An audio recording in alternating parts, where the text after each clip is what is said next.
Bienvenidos a la lectura orante con las Sagradas Escrituras. Llegamos a este primer domingo de Cuaresma y la Iglesia nos presenta el texto del Evangelio según San Lucas, capítulo 4, versículos del 1 al 13. Primer momento, lectura del texto. Jesús, lleno del Espíritu Santo, se volvió del Jordán y era conducido por el Espíritu en el desierto, durante 40 días tentado por el diablo. No comió nada en aquellos días y al cabo de ellos sintió hambre. Entonces el diablo le dijo: si eres el Hijo de Dios, di a esta piedra que se convierta en pan.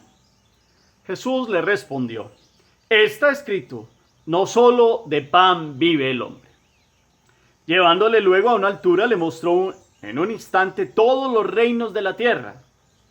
Y le dijo el diablo, te daré todo el poder y la gloria de estos reinos porque me los han entregado a mí y yo se los doy a quien quiero. Si pues me adoras, toda será tuya. Jesús le respondió: está escrito, adorarás al Señor tu Dios y solo a Él darás culto.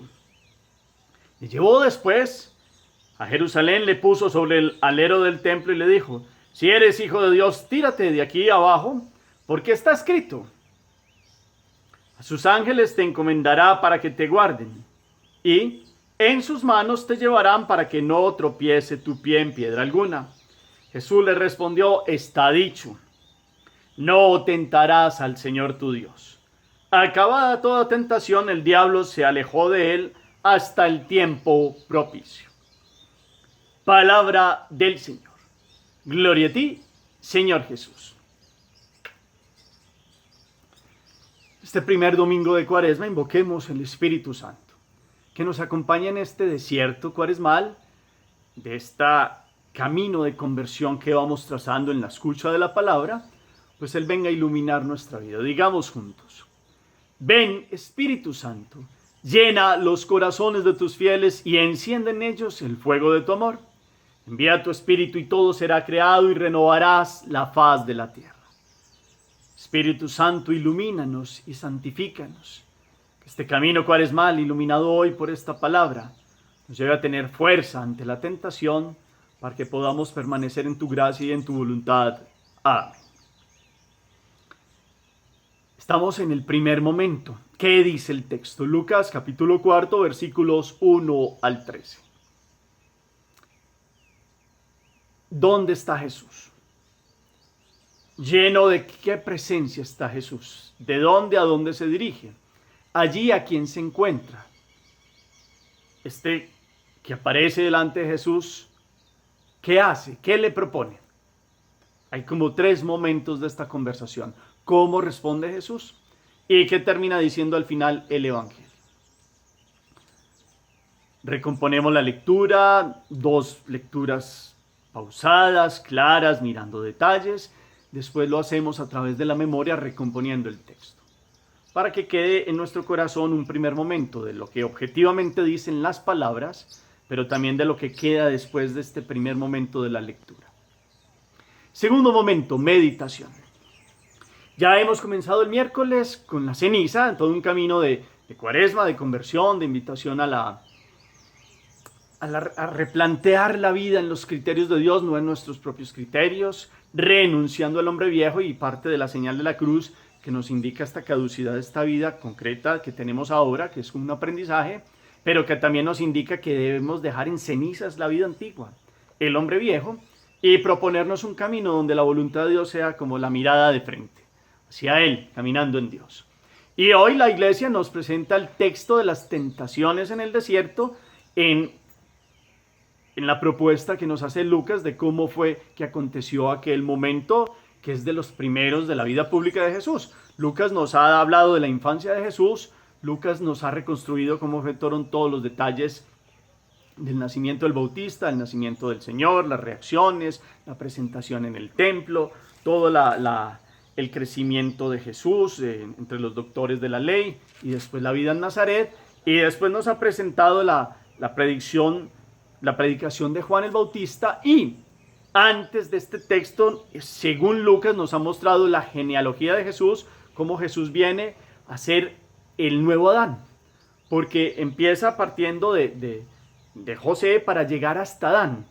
La de Mateo nos ha puesto hasta Abraham, pero Lucas más universal, Lucas escribe para paganos, nos muestra que Jesús es más que el nuevo Adán, viene a darnos el ser nuevo, un hombre nuevo.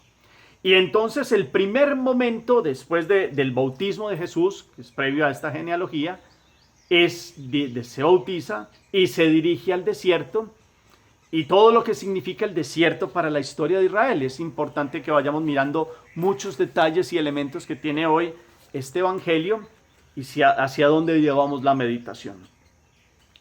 Parece el enemigo, Satanás, que ha vencido a Adán y Eva. Les ha dado una propuesta que ha dividido su corazón, ha vencido en el sentido de Israel mimado por Dios, sacado de la angustia de la esclavitud por un camino de aprendizaje del desierto, que hoy Jesús también emprende ese camino, pero tristemente después de haber sido protegido en aquel tiempo, Israel muchas veces eligió la idolatría y eligió muchas tentaciones que se presentaron y también falló. Pero aparece Jesús aquí, en el diálogo con uno que se presenta como el mal, que se presenta como poderoso. Él mismo en esta diálogo con Jesús quiere seducirlo ante el poder y habla de él, es el dueño de los reinos de la tierra. Y resulta que Jesús va a enseñarnos cómo es el camino de la victoria ante la tentación y ante la acechanza que siempre estarán. Cuando ustedes y yo oramos el Padre Nuestro, no se dice que no existan tentaciones, no es jamás nos dejes caer en la tentación o no nos dejes caer en la tentación. Es una comprobación objetiva que todos tenemos, creyentes y no creyentes. Es decir, en la inclinación donde el corazón se divide y tomamos malas opciones y viene la muerte. Y eso es lo que Jesús viene a sanar. Y este primer momento de la vida pública de ir al desierto es una preparación. Él, el Hijo de Dios, siendo todopoderoso, en su ser, en esta naturaleza humana, se conduce al desierto. Como Israel estuvo en el desierto acompañado por la gracia de Dios, por el alimento que Dios dio como el maná, pues Jesús viene a hacer un proceso de ayuno radical. Y por eso es tan bonito ver en este primer momento cómo es conducido por el Espíritu. Aquí viene la unión de la Trinidad.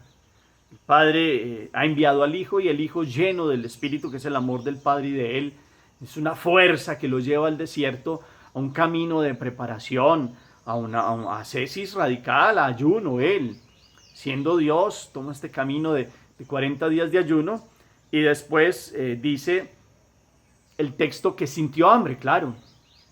Siendo humano, necesitaba el alimento físico, pero vino a hacer un ejercicio, formación para estos 3 años de la vida, de la vida pública, donde vendría la acechanza, donde vendría el desgaste con un mundo al cual Jesús ofrecía el amor y venía la persecución, y quiso hacerlo de esta forma. El Espíritu lo condujo a ello y vino a dar toda una victoria sobre una imagen que nos quedamos nosotros de la naturaleza solo muy física.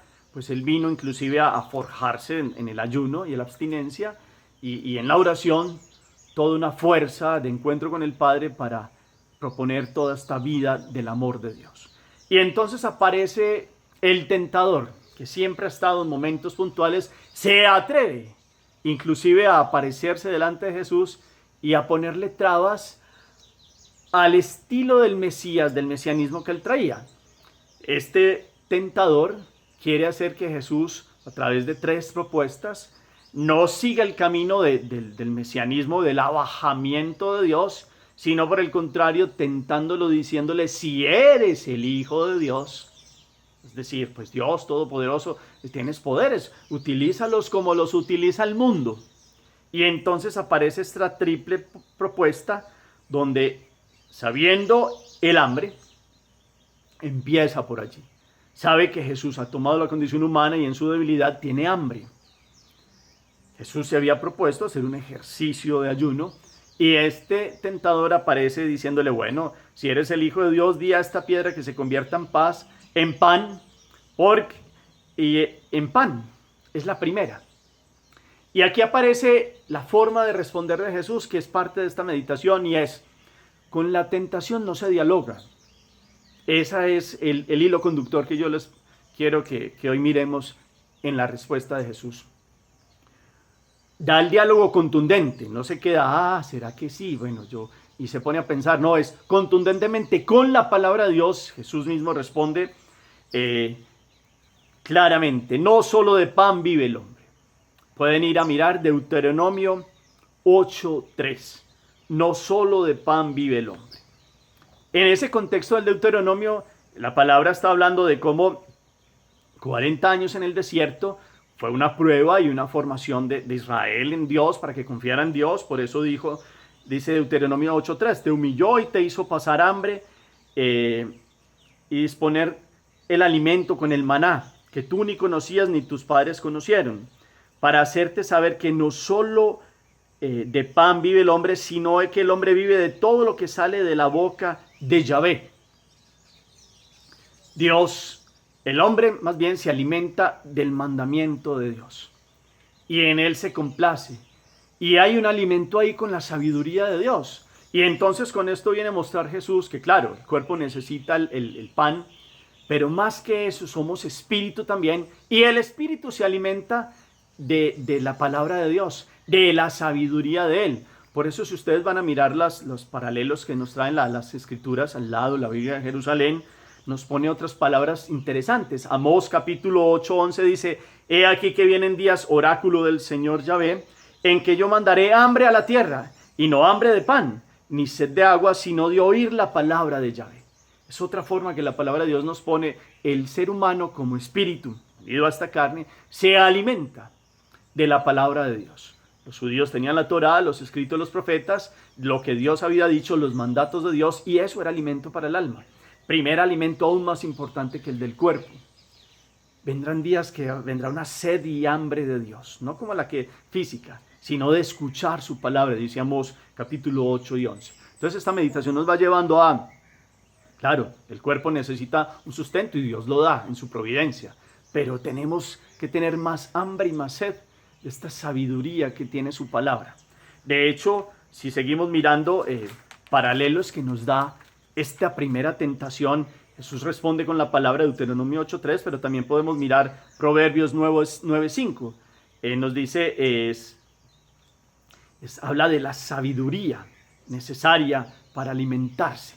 Inclusive hablando sabiduría, capítulo 16:26 dice, para que aprendieran tus hijos, querido Señor, que no es la variedad de frutos lo que alimenta al hombre, sino que es tu palabra la que mantiene a los que creen en ti.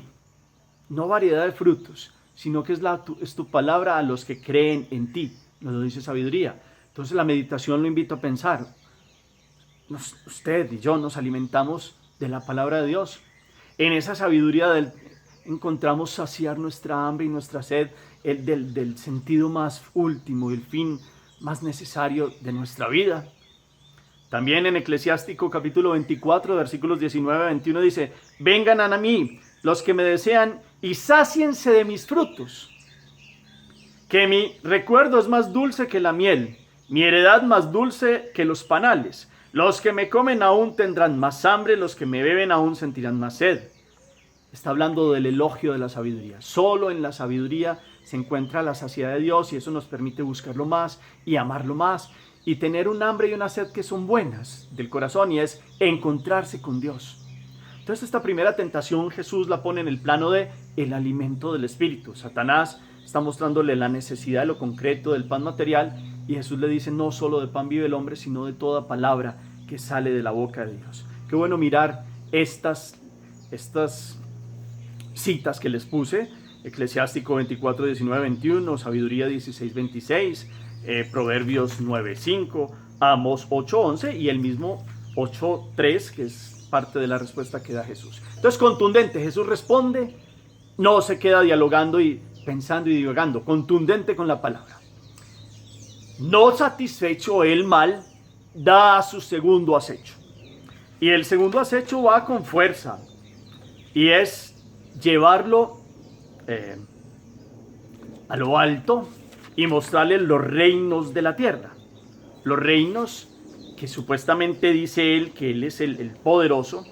Y aquí es impresionante porque es que le mostró todos los reinos de la tierra, no unos, todos.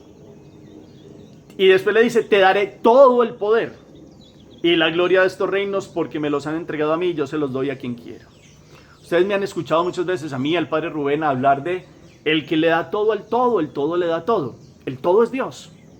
Y este personaje del mal se atribuye es que me han dado todo el poder y habla de todos los reinos. Y él dice, yo doy todo el poder. Imagínense ustedes esa sed que tiene Satanás de adoración, que es lo que hizo que el perderse. Siendo Luzbel, el ángel poderoso, se creyó el todo. Y toda su fuerza, que no se le quitó, fue hacer que toda la tierra pues tratara de seguirlo a él en el poder, placer y prestigio, en la triple concupiscencia de este egoísmo del yo, de los bienes, de la carne, y de saciar al hombre de una voluntad distinta a la de Dios, que fue el daño que hizo al corazón, dividir el corazón. Pues ha sido toda su trama a través de la historia, tratando de vengarse de él mismo se autoexcluyó. Pero siguió con esa sed de creerse como Dios. Parte de la gran tentación primera de la soberbia es llevarle a Adán y a Eva, el primer hombre y mujer, y el género humano es, seréis como dioses. Seréis como dioses. Y ese seréis como dioses es esa sed que él ha tenido, que quiere dársela al hombre, de ser como Dios. Entonces todos los reinos es a la manera del mundo. Acuérdense ustedes que Jesús viene a que entremos en el reino de Dios, que es distinto al reino del mundo, que tiene la insidia de Satanás. Poder, placer, prestigio, formas famosas y formas grandilocuentes de manifestarse con famas humanas pasajeras y poderes. Y Jesús se abaja, hace todo lo contrario. Es que aquí está el examen del corazón de Jesús, es el abajamiento. Satanás quiere inducirlo a la forma como él, supuestamente el poderoso, le puede dar el poder. Y se atreve a decirle todos los reinos de la tierra. Si ustedes miran el Salmo 2, cuando es mesiánico, como Jesús recibe del Padre, te daré en herencia todas las naciones, es un salmo mesiánico. Y entonces, de esta forma, tratando de poner un paralelo, el Satanás quiere mostrarse como si él fuera Dios y decirles que te daré el poder. Y el que verdaderamente le ha dado poder al Hijo es el Padre, porque es de la misma naturaleza del Padre. Pero la forma de proceder de Dios es distinta a la que está proponiendo Satanás. Por eso, tratando de parangonar un poco ese Salmo 2, el Satanás diciendo, como yo tengo poder, te lo doy. Y resulta que Jesús viene precisamente a acabar esa equivocada y errónea forma de entender el poder. El poder en el reino de Dios es el que se hace el último, el que se hace el más pequeño, el que se abaja, no el que avasalla y pasa por encima de los otros, que es lo que estamos viendo ahorita con las guerras mundiales, que ha sido una constante en el mundo. Y entonces este poder, a esto Satanás se atreve a decirle, pues si me adoras, toda será tuya, o sea, toda la tierra, todos los reinos de la tierra. Imagínense ustedes tal atrevimiento de criatura, porque fue un creado, un ángel, no del orden de seres humanos, sino de las criaturas, espíritus puros, era uno de los ángeles, el ángel poderoso, se atreve a tentar a Dios, diciéndole a Dios que lo adore a él.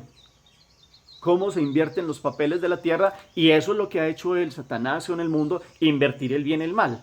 Presentar el mal aparentemente como forma de bien, con una lógica, por eso no se dialoga con él, porque siempre tendrá la capacidad de dar otra respuesta y meterlo en un círculo vicioso de una sed que es de la división del corazón, que van muchos órdenes. Aquí está hablando del poder a Jesús. Y Jesús destruye esta lógica contundente, sin un diálogo largo, sino con la palabra de Dios. Dice, está escrito, adorarás al Señor tu Dios y solo a Él darás culto. Pueden ir a Deuteronomio capítulo 6, versículo 13. Está claro desde el principio. Solo a Dios culto. Nunca jamás adorar a nadie. Y esa ha sido la perdición del mundo por adorar y caer en la idolatría de bienes, personas, animales, cosas, por encima de Dios. Jesús derriba esta tentación, que es la que sigue existiendo en los corazones, el poder. Yo te doy el poder. ¿Cuántos en el mundo, pues, se dice de una forma, venderle el alma al diablo por muchas cosas? Por famas pasajeras, por muchas situaciones, a veces conscientemente, ya en cultos satánicos, o a veces inconscientemente, con puertas que se abren, pidiendo, mirando las intenciones del corazón, Por eso con Satanás no se dialoga, porque él conoce nuestro ser y sabe de qué estamos hechos en el sentido de cuáles son los talones de Aquiles y las debilidades, y él siempre tendrá una lógica de proponer algo que sigue siendo muy llamativo y muy agradable a los ojos, como lo hizo con Adán y Eva, que es el pecado, pues se vuelve apetitoso a la vista, bueno para ganar sabiduría, para ganar inteligencia. Pues si fuera malo pues no existiría, no lo hubiera utilizado como una acechanza. Entonces se sigue repitiendo esa acechanza, ya se atreve inclusive a acechar al propio Hijo de Dios, y entonces en eso está la caída, en que lo que parecía muy apetitoso y muy bueno vino a ser un camino de dolor y de separación de Dios. Jesús viene a cortar con eso, y a esta tentación del poder dice: a solo al Señor adorarás. La pregunta para usted y para mí, en este segundo momento, ¿adoramos solo a Dios? ¿O hemos llegado a idolatrar realidades, personas, acontecimientos, situaciones, estilos de vida que nos han quitado a Dios del primer lugar? Es un análisis. Y entonces aparece ya la tercera tentación, en el colmo pues del culmen ya de llevarlo a ellos. Lo lleva al alero del templo de Jerusalén y le dice: tírate de aquí abajo, porque está escrito: sus ángeles te encomendará para que te guarden, y en sus manos te llevarán para que tu pie no tropiece en la piedra alguna. Miren el Salmo 91, 11, 12, ahí está. Es más, Jesús le había dado respuesta con la palabra. Entonces Satanás, que dice: bueno, es que yo conozco la palabra, y le cita la palabra de Dios, Salmo 91, 11, 12, muy llamativo, pero la está utilizando para un amaño y tratada, manipulada a su estilo en ese momento. Y Jesús le responde contundentemente otra vez con la palabra de Dios: no tentarás al Señor tu Dios, Deuteronomio 6, 16, como le has tentado en Masá, aquel pasaje del Antiguo Testamento. No tentarás al Señor tu Dios. Sigue mostrándole a él que haga obras llamativas para que lo vean que es el Hijo de Dios.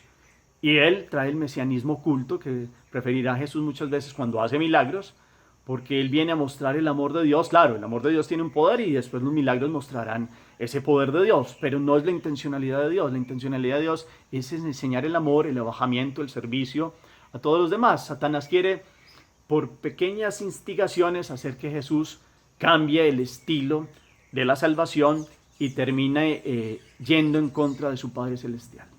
Entonces esa es la tentación, que es llamativa, es agradable, está envuelta en una forma muy, muy agradable, en sueños humanos, de poderíos, de placeres, de presentaciones, que parecen sustentadas con intencionalidades, como inclusive a veces para hacer el bien, inclusive a veces haciendo hasta obras de caridad. Pero ¿cuál es la intencionalidad del corazón? Jesús aquí vuelve y responde contundentemente: no tentarás al Señor tu Dios. Y lo más impresionante es que el diablo en ese momento, dice Lucas, se apartó hasta que llegara el momento propicio. Si uno va a ver más adelante, ya en la vida pública aparecerá, bueno, después la persecución donde huye a Egipto cuando niño, pero después cuando empieza a predicar, parece los demonios diciendo que no pueden contra él, y lo conocen, lo reconocen como Hijo de Dios. Pero en algún momento, en un mensaje ampliado de este evangelio, una mística se le dice como alguna vez el enemigo le dijo: pues tú me vences a mí, pero voy a estar dentro de uno muy cercano a ti. Y empieza esa lucha con Judas, entendiendo el poder como le gusta entenderlo a Satanás y como lo vende. Judas, que se hace al lado de Jesús pensando en puestos humanos, en un Mesías muy rey, y él también como una especie de ministro poderoso. Y cuando Jesús ve que no le puede ofrecer eso, pues lo vende al mejor postor. Y esa es la acechanza, estuvo cerca, y más aún llegará el momento de la agonía en Getsemaní, donde Satanás, de frente contra Jesús, en un momento fuerte, empieza a tentarlo, mostrándoles que muchos que vendrán en el tiempo no van a aceptar su salvación. Inclusive algo muy fuerte, y le muestra a la mamá, a María, como quien dice: ¿por qué la va a dejar sola? Hasta de eso se vale. Y hay una lucha ahí muy fuerte también, pero también la vence, y en la cruz vence al maligno, es decir, ya nos dio la victoria. Tenemos tentaciones en este triple ámbito, en la triple concupiscencia, con la carne, con los afectos, con el yo, Y entonces tenemos que estar muy atentos, y por eso este tiempo de Cuaresma es en oración, en ayuno, en limosna, que solo Dios conoce, como lo ha presentado el miércoles, en un encuentro verdadero con Dios, que la vida no se nos vuelva doble moral, para mí, para todos, pues podamos verdaderamente caminar en Él, y si estamos de la mano de Él podemos vencer a Satanás. Pero si pecamos, vamos abriendo espacio. Si pecamos más, abrimos más espacio. Es decir, si tenemos ruptura con Dios, eso es la palabra pecado, y queremos hacer nuestra voluntad, vamos abriendo un espacio donde se nos hace muy difícil luchar con nuestras propias fuerzas y nos podemos hundir. La palabra del Padre nuestro es: no nos dejes caer en tentación. Las existen y existirán, pero como contra la acechanza y la tentación respondemos contundentemente como Jesús: jamás. No tentarás al Señor tu Dios, no solo de pan vive el hombre. A veces le damos mucha fuerza a nuestro estómago y a las necesidades físicas, que claro que son necesarias y vitales, pero a veces las llevamos a ultranza y hacemos de la vida darle al cuerpo todo lo que nos pide. Y aquí Jesús, con esta ascesis, con este ejercicio, nos enseña a vencer ese círculo de la tentación que sigue siendo presentada apetitosa, agradable para la vista, para ganar inteligencia, y resulta que necesitamos es la sabiduría de Dios y saborear la vida con los criterios de Él. Y esto nos permite tener el discernimiento del Espíritu, que es bueno y que es malo, no lo que es aparentemente bueno y es malo. El mal puede ser apetitoso en un momentico, pero después deja ardor y deja una situación por dentro de amargura. Jesús viene, ya nos ha dado la victoria sobre estas tentaciones. ¿Cómo lo busco a Él? Para eso hay que desterrar idolatrías, para eso hay que orar, para eso hay que amar, como nos lo presentará el Evangelio de mañana. Hagamos oración. Bendito sea, Señor, porque en este Evangelio nos has enseñado a vencer a Satanás. Nos has mostrado el camino de la victoria en ti. Enséñanos contundentemente a tener sabiduría y a responder con la palabra ante la instigación de Satanás. Que podamos verdaderamente saber dónde está el bien, dónde está el mal. Que podamos tomar los mejores criterios para seguirte y amarte y adorarte. Y no caer en instigaciones y en propuestas que parecen agradables, pero que terminan siendo la muerte. Danos esta sabiduría, Señor, que tengamos hambre y sed de ti, que solo nos interese que tú eres el poderoso, no nosotros. Somos poderosos en la forma como te seguimos, pero no para avasallar, sino para amar. Te pedimos por el mundo esta situación de guerra que hace parte de estos poderes, intereses de los grandes de la tierra, estas peleas que generan muerte, catástrofe y caos en la humanidad. Te pedimos que podamos salir de esta situación con tu gracia, que todos nosotros, cada uno, te busquemos solamente a ti, te adoremos solamente a ti, te reconozcamos como nuestro único Dios y Señor. Amén. ¿A qué me lleva esta palabra? Tentaciones las hay, las ha habido. ¿Cómo he reaccionado? ¿Cómo puedo reaccionar de aquí en adelante? No puedo dialogar, siempre hay una con el mal. Yo puedo decir, no, es que yo soy capaz de... Para los que se sienten muy seguros cuando dicen, no, yo no voy a tomar de este dinero, yo no voy a hacer esto, pero Satanás le dice, no, pues tómelo y después lo repone, o le dice, no, usted ama a su esposa, pero no importa que tenga una noche así, asá, o lo mismo viceversa con las mujeres, o hay muchas situaciones de famas pasajeras que terminan siendo dolores de cabeza, de cosas, de intereses y motivaciones del corazón. ¿Dónde está puesta la motivación del corazón? En el seguimiento de Dios, en la salvación de nuestra alma. ¿Cómo podemos verdaderamente este camino de Cuaresma, así como Israel caminó 40 años, así como Moisés estuvo 40 años en el Sinaí y Elías caminó 40 días al Horeb, es un tiempo de preparación para vivir la Pascua, de la muerte a la resurrección? ¿Verdaderamente queremos esta vida que nos propone Jesús? ¿Estamos preparados en Él, con la fuerza de Él, para responder ante el embate cotidiano de la tentación? ¿Qué tentaciones he tenido en la vida y cómo he caído y cuáles han sido las consecuencias? Haga ese análisis histórico y cómo hoy voy a pedirle la fuerza y la gracia de Dios para decir contundentemente, jamás haré esto, porque me mata y mata a mi familia. El Señor esté con ustedes y la bendición de Dios Todopoderoso, Padre, Hijo y Espíritu Santo descienda sobre ustedes y los acompañe siempre. Podemos seguir en paz. Demos gracias a Dios. Feliz día, feliz semana.